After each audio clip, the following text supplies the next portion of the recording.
Мы опять воспользовались услугой службы маломобильных пассажиров. Нас на специализированной машине доставили на борт самолета, посадили.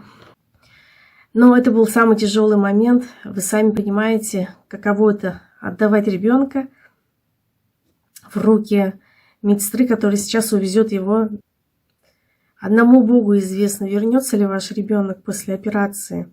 У нас начал расходиться шов на правой стороне губки. Я, конечно же, расплакалась, обратилась к медсестре. Медсестра сказала, что если шов пойдет выше красной каймы, то он расползется до носа.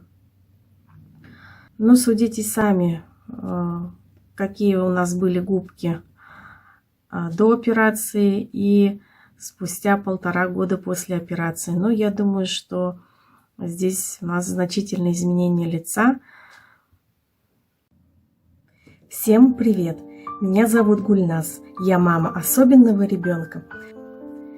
В прошлом видеосюжете я вам рассказала о том, как нам отказали в проведении операции хейлоринопластики. Одной из причин отказа в проведении операции был маленький вес ребенка. В 3 месяца мы весили 5 килограмм. Назначили нам высокобелковую смесь инфатрини. На протяжении 2 месяцев мы поили ребенка этой смесью 1 раз в день 120 мг смеси. Стоит эта смесь довольно-таки дорого, 200 рублей за баночку.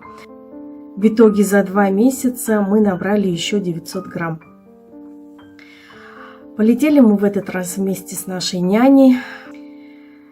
В аэропорту мы остановились в комнате мать и дитя, где я смогла сцедить свое грудное молоко, накормить ребенка, помыть, прокипятить посуду и дальше направиться в путь. Напомню, что аэропорт находится от моего города в 200 километрах. Вылетали мы из города Уфа. Мы опять воспользовались услугой службы маломобильных пассажиров. Нас на специализированной машине доставили на борт самолета, посадили.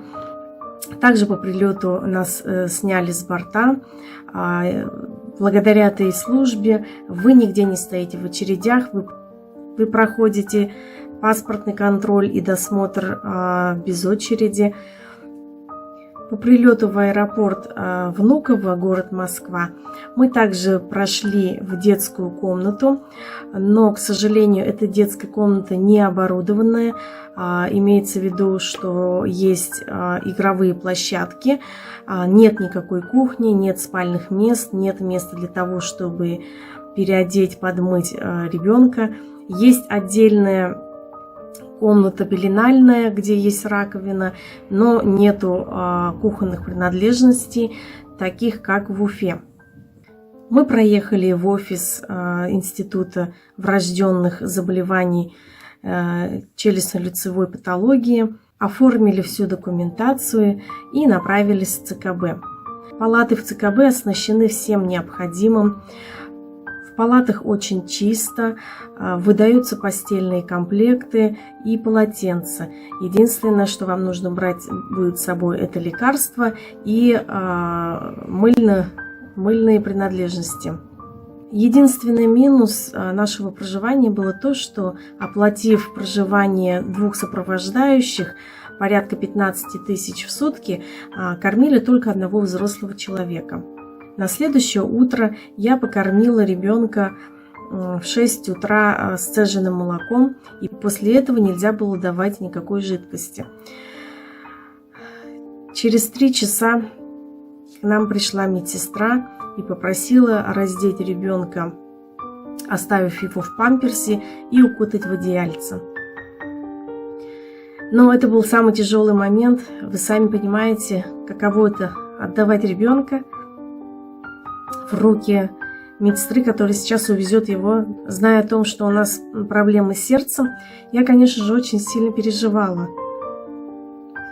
Одному Богу известно, вернется ли ваш ребенок после операции. Но я отгоняла плохие мысли от себя, молила Бога. Эти 3 часа ожидания для меня были бесконечными. Когда его привезли в палату, я не узнала своего ребенка. Его голова была как огромный воздушный шар, то есть его лицо было настолько отекшим, что я его не узнала. Ну и понятно, у нас была очень сложная патология. Будучи под воздействием наркоза, он пытался мне улыбаться. Медсестра сказала мне, чтобы я его покормила, так как он очень сильно проголодался. Я начала кормить его с ложки Меделла, к которой мы привыкали на протяжении 2 месяцев. Мы очень долго боролись, сопротивлялись этой ложке, но после операции все пошло как по маслу. Он съел очень много молока, просил добавки, но медсестра сказала, что сразу такое большое количество молока не стоит давать, так как его может вырвать. Из-за антибиотиков ребенка очень сильно рвало. Каждый прием пищи заканчивался рвотой. Через 2 суток наша няня уехала обратно домой, и мы остались вдвоем с ребенком. На протяжении 10 дней я не спала, потому что у ребенка гипервозбудимость, и он постоянно дергался, двигался, находился в движении и так и норовил задеть губкой подушку. Так как мы с рождения привыкли спать, уткнувшись в подушку, для меня это было большой проблемой, так как нужно было охранять его, чтобы он, не дай бог, задел ручками или подушкой губки. Я приобрела эластичный бинт, обвязала его вокруг талии и концы сшила так, как наручники. Фотографию я прилагаю, можете посмотреть, может быть, кому-нибудь понадобится. И за 2 дня до выписки я не удержала ребенка, он начал истерить и задел губками об подушку. У нас начал расходиться шов на правой стороне губки. Я, конечно же, расплакалась, обратилась к медсестре. Медсестра сказала, что если шов пойдет выше красной каймы, то он расползется до носа. Через 10 дней нас выписали, и мы полетели домой.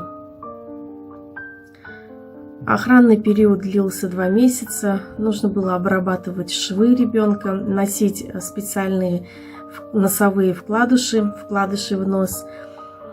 Вкладыши нам не подошли, несмотря на то, что они были нулевого размера, производства Nose Fit.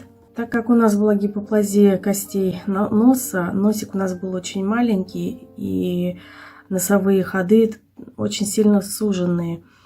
Когда я пыталась до конца засунуть носовые вкладыши, они впивались в районе шва и начинало кровить.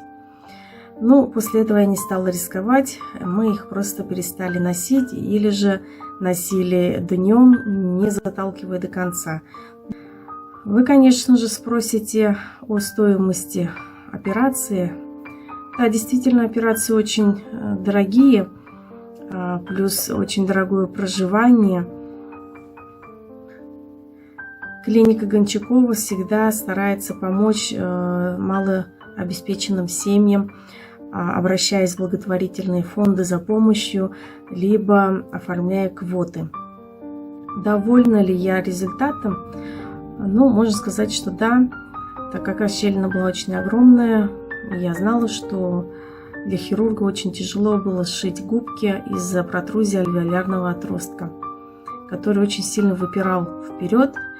Но судите сами, какие у нас были губки до операции и спустя 1,5 года после операции. Но я думаю, что здесь у нас значительные изменения лица. Я благодарна нашему челюстно-лицевому хирургу Гончакову Геннадию Васильевичу. Если вам понравился мой видеосюжет, поставьте, пожалуйста, лайк. Я вам всем желаю здоровья. Подписывайтесь на мой канал. Всем пока!